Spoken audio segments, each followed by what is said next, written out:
我哋嚟到新加坡，揾嚟御廚同我哋分享粵菜心得。我叫曾鏡雄，我都係出身香港。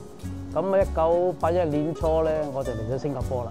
御廚就人哋講啫，不過自己都好開心，做過好多國家元首嘅菜。你叫我御廚仲好啊，我最中意做義工添啊！依家我哋嘅飛天麵雙燒大明蝦，初我哋做個飛天麵咧，就係做一個豉油皇炒麵。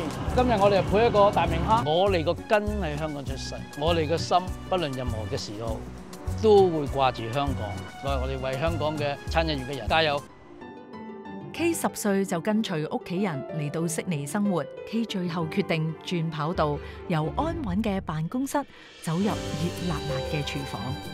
女仔做廚，特別係中餐，其實比較吃力。當初係非常之冇信心去做，由一粒歪嚟歪稱啊、大細唔均勻啊嘅燒賣，得包到一粒，我覺得係滿意，而係稱之為4平8穩，蒸出嚟係飽滿嘅燒賣。講緊係每日包500至1000粒，嗰陣時個腦就係只可以諗點樣包靚啲粒燒賣。希望有一日我會達到媽咪嘅要求。希望佢繼續努力啦，呢條路仲係有好長好長。我哋嚟到吉隆坡睇下茶餐廳美食點樣走入當地嘅飲食文化。我係第一代嘅人嚟吉隆坡呢度做香港餐廳，我係唔想丟咗我哋香港美食天堂嗰個聲譽啊！喺香港嗰個味道完全100%帶嚟呢邊咧唔得嘅。頭嗰半年至8個月真係分分秒秒都想執包袱啊！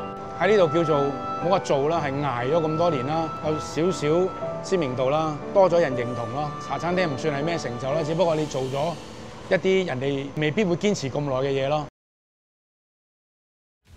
李錦記呈獻他鄉的主人。